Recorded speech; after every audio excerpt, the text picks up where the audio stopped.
welcome to the Change Guru. This is a place where we have a weekly conversation about all things midlife. And this week I've got an awesome topic for us, and it is how to ask for help. This one was inspired by my own life. I have to ask for help. I'm going to tell you about that in a moment. But I experienced this really interesting reaction to the idea of asking for help.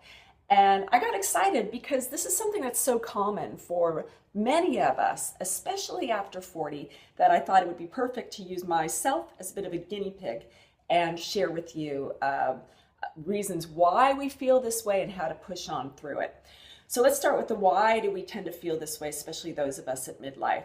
I think it has something to do with the following reasons. First of all, many of us come from a very traditional society, where values like of self-sacrifice and being stoic and the martyr kind of thing there were values that were really, really good. You might have a martyr in your family who everyone really, thought that was just a fantastic thing. Might have been, or there could be some things about being the martyr that we are learning now. We also come from this era of the independent woman. Many of us are independent women. If we can't handle everything ourselves, it's kind of like maybe we're a failure, or we haven't, we're not as independent as we should be. So there's that thing. And the third thing, of course, is the idea of self-worth. Some of us just might not feel that we deserve to ask for help, or who's going to want to help us. Those are some of the reasons. There's heaps more, but those are a few that I think that we can relate to over 40.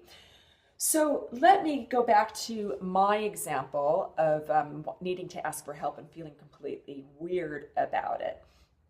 Just briefly, in a nutshell, I'm coming out with a new book called How to Find Your Purpose, and I have to ask for friends to do reviews, to read the book and do reviews on Amazon. If you want to know more about it, I've put a link to my Facebook post on this in the description below, but the bottom line is the whole idea of it made me feel really embarrassed. I felt super embarrassed to ask the question, and even now, when I'm asking, it feels weird. Then I thought, there's other kinds of feelings that we can get when we need to ask for something. Some of us might feel shame, the idea of letting people into our world. Some of us might feel afraid, fearful of asking because we just are going to an uncertain place. We don't know, what will happen if we ask. So all these ranges of different emotions. And what is cool to do is if you have something come up for you, to ask yourself, okay, what am I feeling right now? Am I feeling like I was feeling embarrassed, or do you feel a sense of pride coming in, or are you scared to ask, or what is the emotion? And then what is great to do is to ask, is that emotion, is it worth staying with that emotion and not asking for help? Are the benefits that you're going to get from asking for help going to be better than the emotion that you're feeling right now? Or is it worth just sticking with that negative emotion? For me, staying with embarrassment versus, helping my book get to as many people as I can. Is it worth staying in embarrassment because I don't want to, I'm embarrassed to ask for help? Hell no. So it's kind of like saying, is the juice worth the squeeze? That's the awesome question to ask. Is it worth holding on to this thing that's keeping me from asking for help when there's benefits for me there?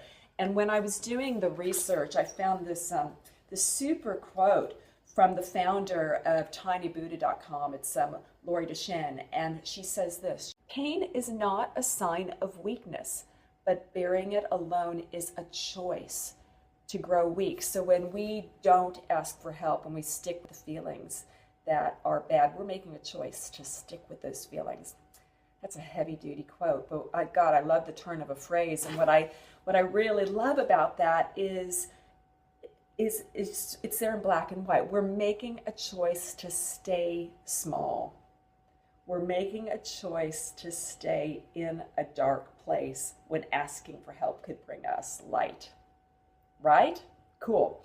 So this week's question is all about you, and what I want to know is if you've got something that you need to ask for help in, how can you push through your feelings, and what will pushing through those feelings give you.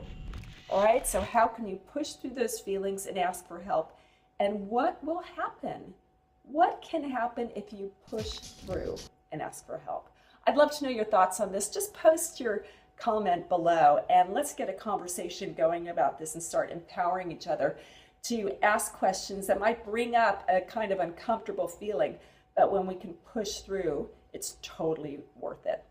Now, if you like my videos, I sure love bringing them to you. Please subscribe, share them with your friends. I certainly appreciate it. And by all means, join me next week. Every week, a new episode of something that has to do with midlife. All right, until next week, take care, and I look forward to seeing you soon. Bye for now. The Change Guru, listen up. You are the guru of your own midlife change. Gotta take it and own it, don't be restricted by age.